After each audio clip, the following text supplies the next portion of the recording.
Hi everyone, and welcome to this mid-September edition of the North Andover Journal. I'm Morgan Healy. First up, this Labor Day weekend marked the 92nd annual Feast of the Three Saints in Lawrence. North Andover residents and St. Alfio Society members Jim Fazio and Chuck Fuca secured cam access for full coverage of the three-day event.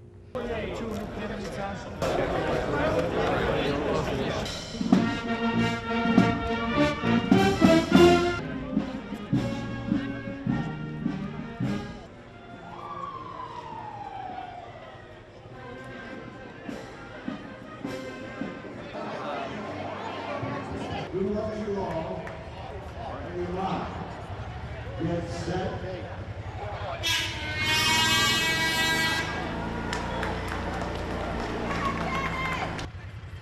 Uncle Kevin! Hey! Let's go, boys. Look at these guys. Wow, here comes the cannolis. Look at this. Stop for a cannoli on the way? I was late because I was trying to eat some cannolis already, so I apologize. Thanks, man. Go! All right, look at this. Look at this. The mock battle, of course. The one with the biggest mouth. Here we go. Yeah. All right. Excellent.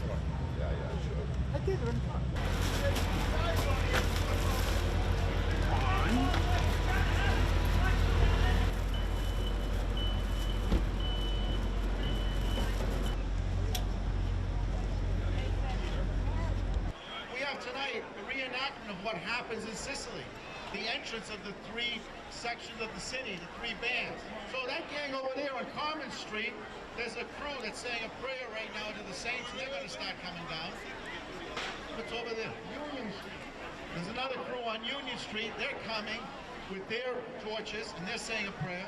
And then right behind me, way out on the street, on Newberry, is another crew.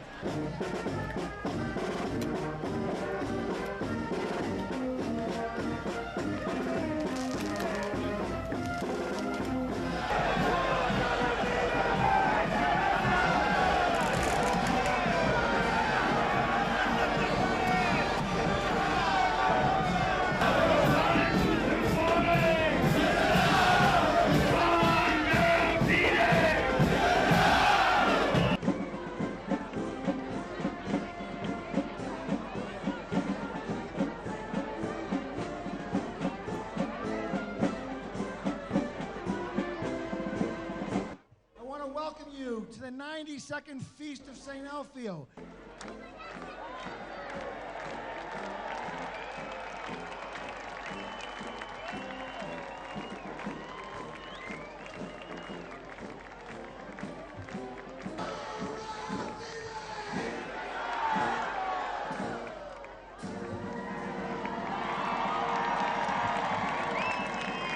A 90-minute cut of the feast will be airing on Cam Access and YouTube later this month. Also on Labor Day weekend, the North Andover Historical Society hosted the 300th birthday of the Parson Barnard House as part of the Essex County 17th Century Saturdays. Today is both 17th Century Saturday, part of the Essex County countywide programs where houses of the first period are open on the first Saturday of every month.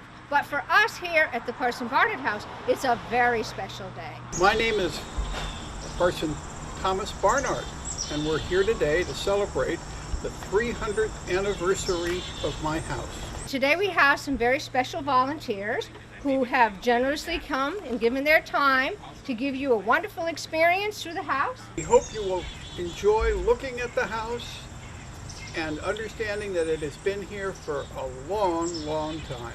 Well, now we're inside Parson Barnard's house, and we're actually in the room that is interpreted to be from his time period. I do want to point out what we have here today is a flax wheel, and of course when you spin this thread, you end up making linen. And linen in the 18th century was a highly used, prized, and difficult to manufacture. On our fireplace, we have our herbs drying.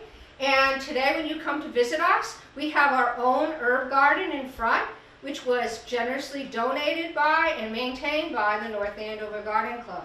Well, we've just crossed the hall, but in reality, we've gone forward in time about 40 years. This room is actually interpreted as it might have looked when Thomas's son, John, came back here to be the minister of what was then the North Parish Church of Andover. So the minister at this time is still one of the most important people in town. And many business meetings would happen. But this is actually set out, so when the men come and have a meeting, of course, the most hospitable thing to do would be offer some food. Now we have come downstairs, and in this room, we're actually have moved up to the time of the American Revolution and just beyond. The minister at this time was William Sims. So you'll notice in the corner, there's no longer those big posts. We do have our central beam, but now it's been lovely paneled over so that it looks much more like a decorative element. You'll also notice in this time period that the furniture reminds you a lot more of what we think of when we think about colonial furniture. We're now in our final room in the house that you'll get to tour today, and by now we've moved out of the colonial period into the period of the early republic.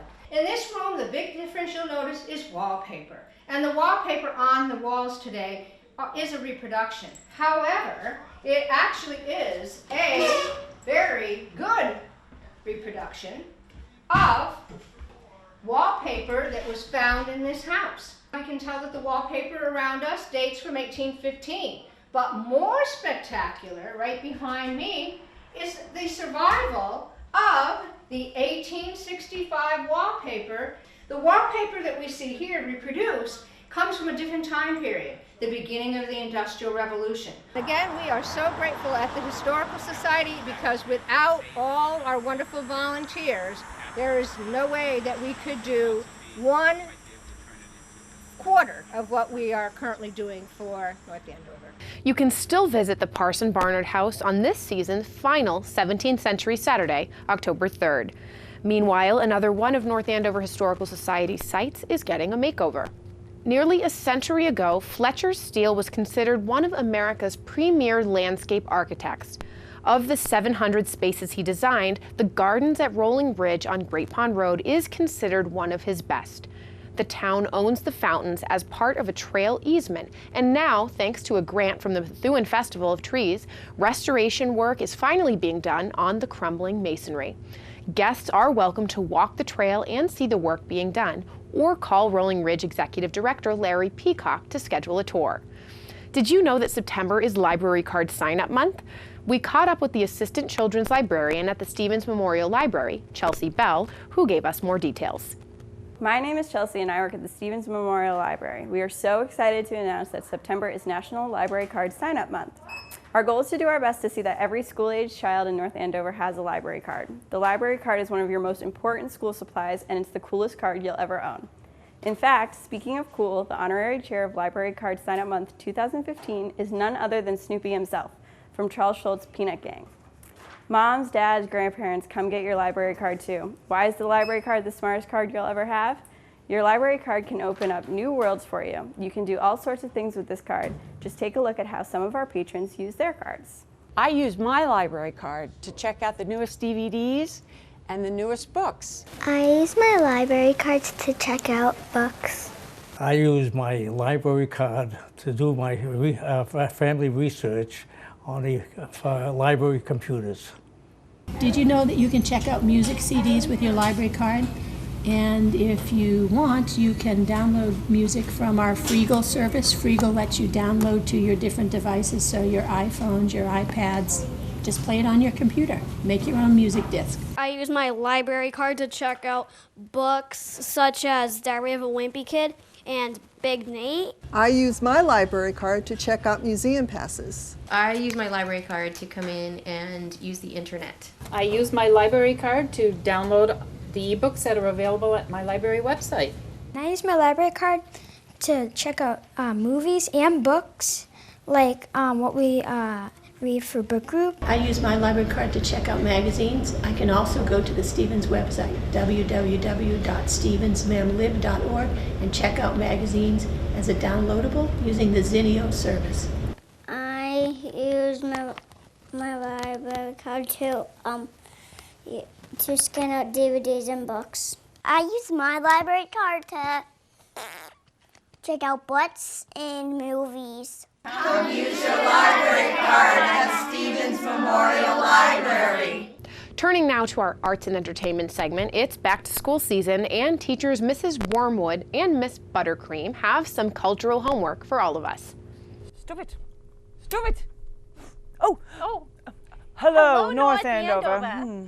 Welcome back to our Arts and Entertainment episode for September 2015, featuring all that's going on in the Merrimack Valley. I'd like to take this opportunity to introduce you to my teacher friend and mentor, Mrs. Wormwood.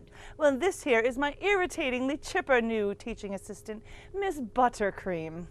Now, everyone, sit down and be quiet. We hope you had a nice summer, blah, blah, blah, but now it's time to raise the curtains for the start of a new school year. We want you to show up, pay attention, get your pencils sharpened, and get ready to start taking some notes on these upcoming performances.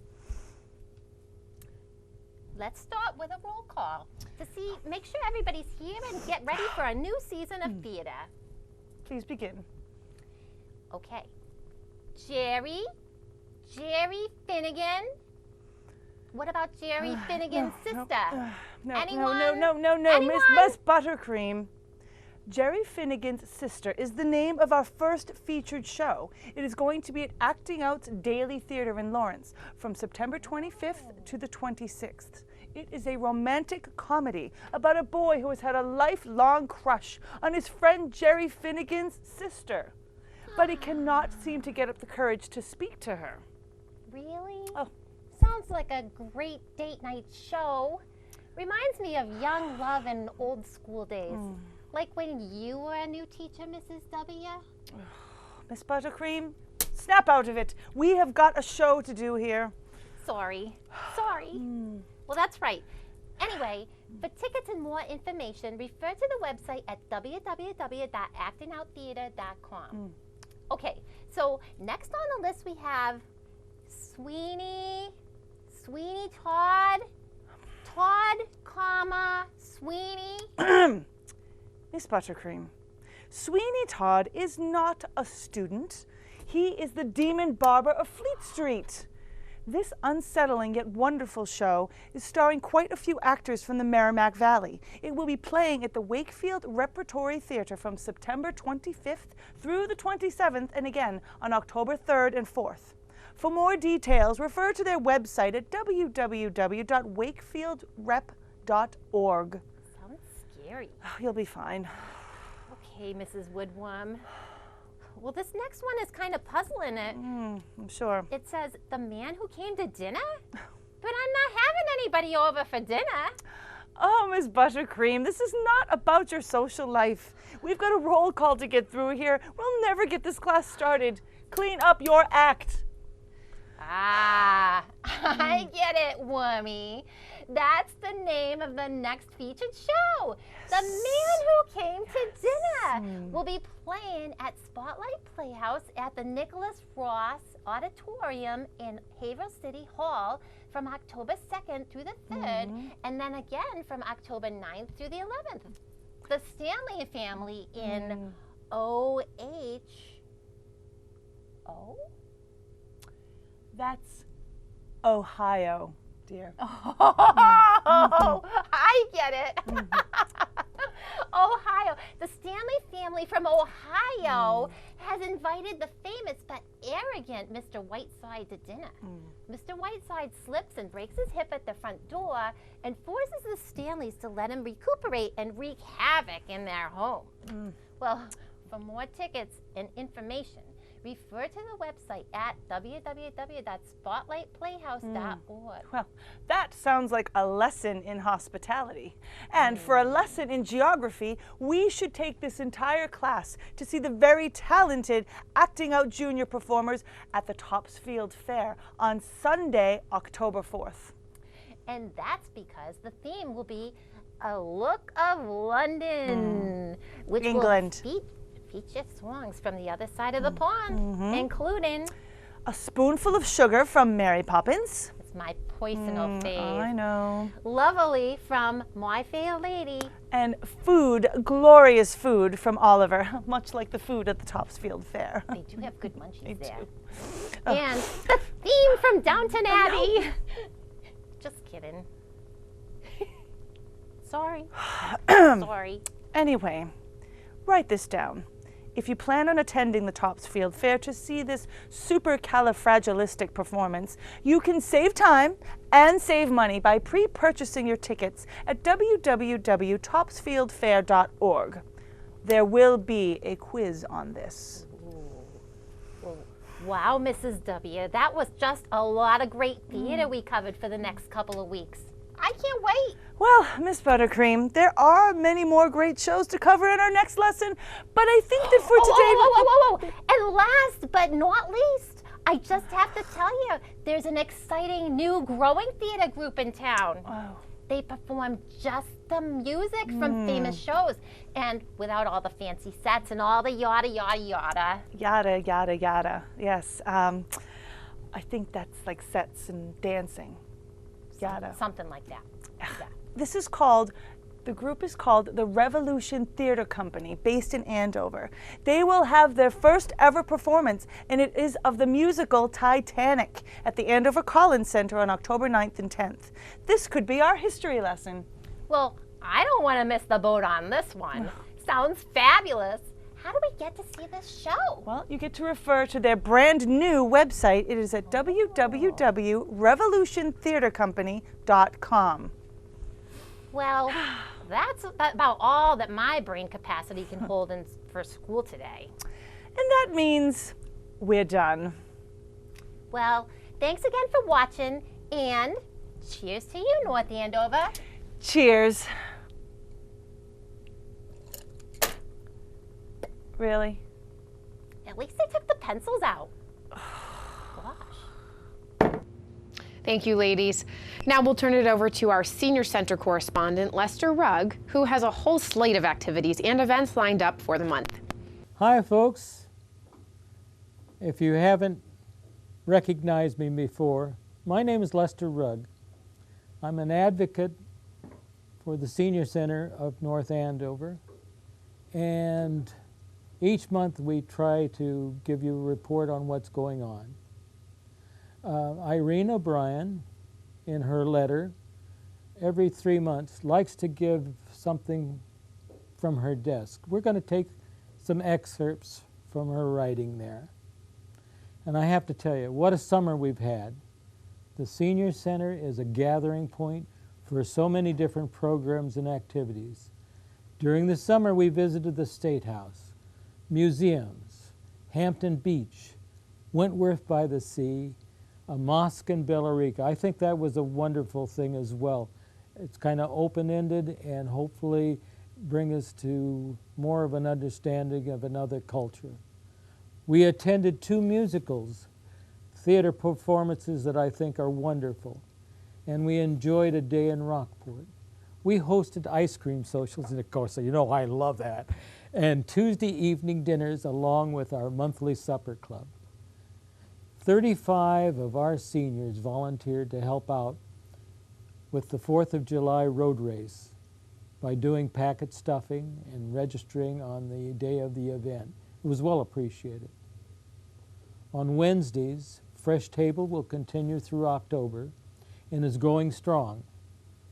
Looking ahead, fall is around the corner. You know, I looked out the window of my place and saw 2 rust-colored leaves. So I know that fall is just practically upon us. It's the time of year for celebrating. This is the 50th anniversary of the COA Board of Directors and the Older American Act. We're proud to say that North Andover has been providing a home for its older adult population for over 62 years. It originated at the Red Barn in the Old Center. Now I want you to mark your calendar and don't miss the sign up for our celebration on September the 29th. It's a special open house. We look forward to seeing you all. Oh, by the way, wanted to mention Indian Summer Sizzler. We have a special this time. I'm going to describe a little bit about it. It will be on Thursday, September the 24th at noon. Price will be $10. It's a real special though. If you like lobster roll, This is limited to 60 people, so sign up as early as you can. Legal side of things, we have the attorney, Mr. Cannon. He will be here on this 22nd, 10 to 12, and consultation by appointment. I want to talk about the Women's Forum. There's been a lot of talk around the center in regards to this, and the girls are very interested in this area. And the topic this time is going to be the film that is airing on Channel 2, I think it is there, The Suffragette. And historically, it's something very, very significant that happened in an earlier century. Touching on various directions, we have a day trip coming up in like October the 1st. You need to sign up in September. I wanted to mention this because, granted, we try to keep things current within the framework of September, and we will move on later to October. And on that note, I wish you all the very best. Thanks so much, Lester. Next up, Colin Cater is back with the Sports Flash and an early season look at the New England Patriots. Hello, welcome to the Sports Flash with your host, Colin Cater. Today, I will be covering the Patriots and all of their off-the-field controversies. Plus, I will do a season preview for the hometown team. Let's start with the off-the-field stuff and the ruling of Deflategate. As we all know by now, Judge Berman has terminated Tom Brady's 4-game suspension. I agree with this ruling because, first, the NFL never had any hard evidence that Tom Brady had knowledge of these footballs being deflated, which means that it never made sense to give him this punishment, nor to give this punishment to the team, which lost their first-round pick, fourth-round pick, and got fined $1 million over their quarterback having knowledge over a few footballs losing some air. And the NFL doesn't even have evidence that Brady did, which leads me into the ESPN/Outside the Lines report that was just released. This report highlighted the connection between Deflategate and Spygate back in 2000 through 2007.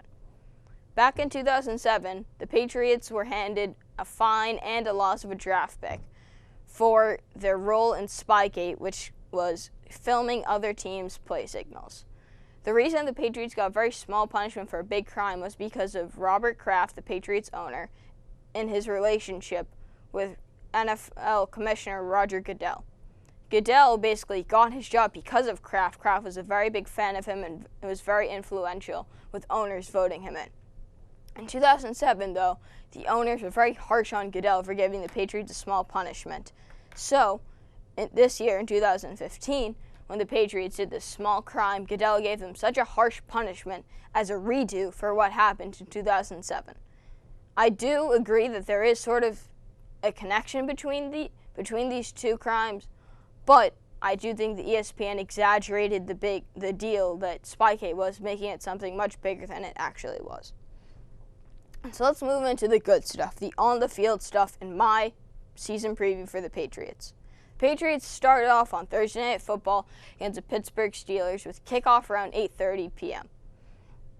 This is a huge game with the banner raising, Tom Brady coming out with a lot of passion and really wants to show up the NFL this year. It's a must-watch game, which will lead me into what I think this team will accomplish this year. I think that they will go 12-4, win the AFC East, and hopefully go to the Super Bowl. I'm not sure about that right now, but I can promise you that they will win the AFC East. I think they have strengths and weaknesses this year. Their first strength is their balance on offense.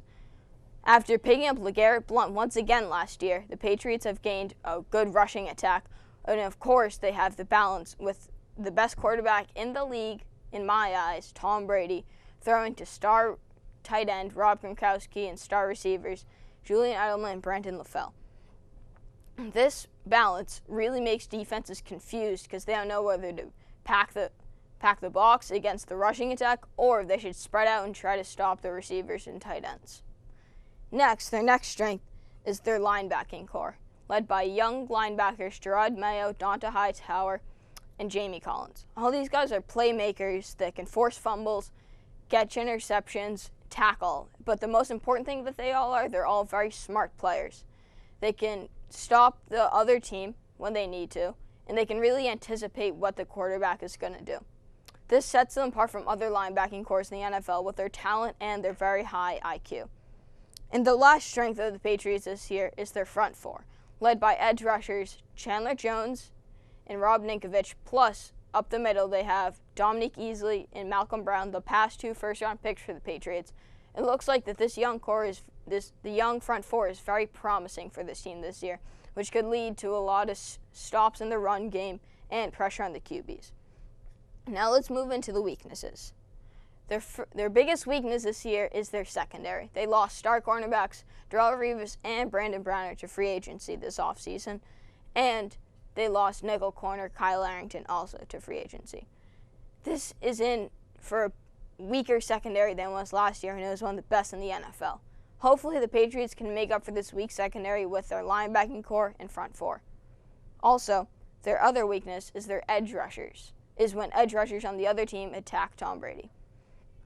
These edge rushers are quick and fast, which is tough for the Patriots' big offensive linemen who aren't as quick as they should be. The edge rushers that give them the most problems come from Buffalo Bills, Jerry Hughes, and Mario Williams. Back when the Colts had Dwight Freeney, he was a big issue. And now, last year, when the Kansas City Chiefs destroyed the Patriots in Week 4, it was because they had edge rushers Justin Houston and Tamba Hali wrecking havoc for Brady. Hopefully the Patriots can really change their offensive linemen to stop these edge rushers, and they can turn it into a great team this year like they always have been, and hopefully go to the Super Bowl. Last note to get you guys excited for the NFL season is from what Julian Edelman said about Tom Brady looking for revenge. Edelman said, "He's fired up. We'll say that. You don't want a mad Tom Brady, and he's a little ticked off." That's all we got for today. Thanks for watching the Sports Flash. Catch you next time.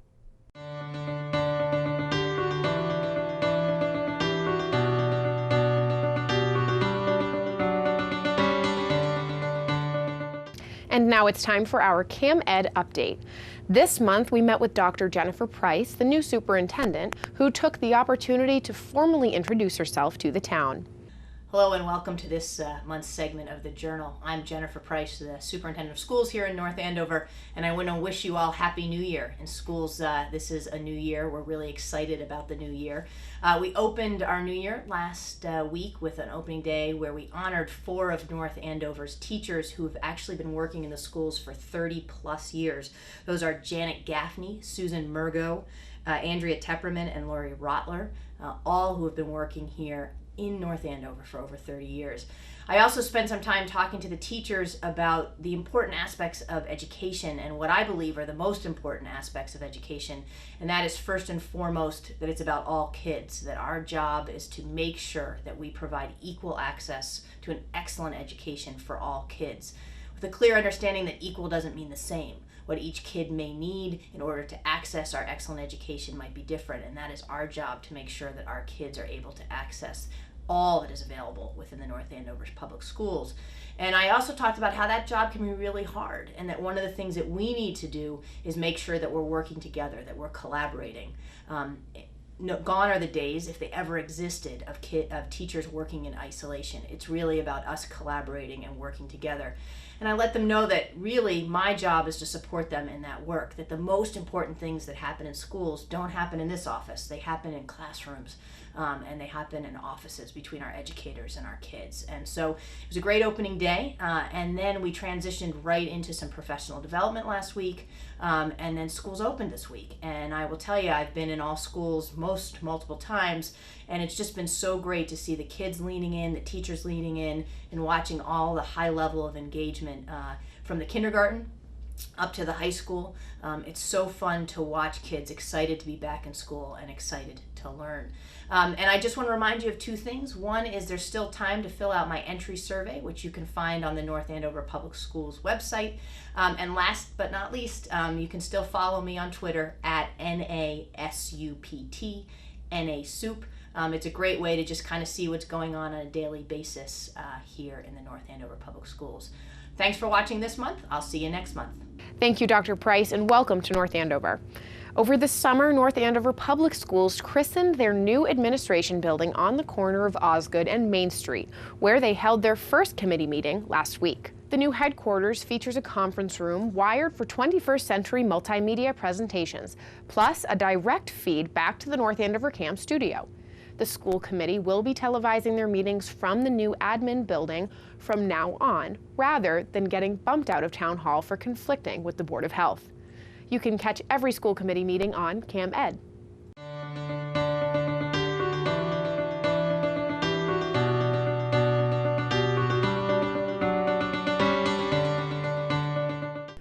On a more somber note, the town remembered 9/11 during a special ceremony at the Senior Center.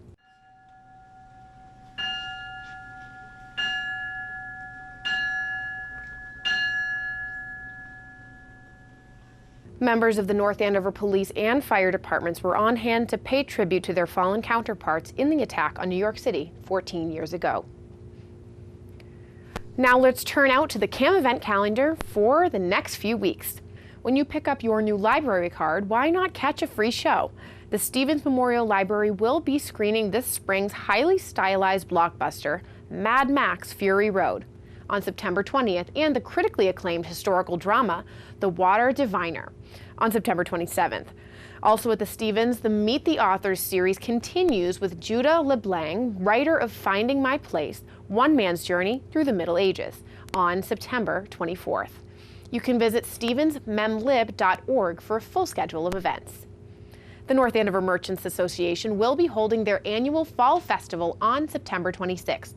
Trinket and food vendors will be on the common from 10 to 4, rain or shine.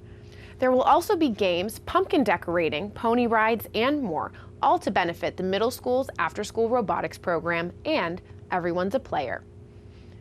Finally, Friends of North Andover Trails will be hosting a guided hike on the Bay Circuit Trail through Boxford State Forest to celebrate this year's second Trails and Sales Weekend, also September 26th. Next month, there will be a history hike highlighting North Andover's part in the Cold War. If you have an event to add to the calendar, or if you have a news segment or story idea, please email us at thejournal@northandovercam.org. That will wrap things up again for this month. Join us again next time. I'm Morgan Healy.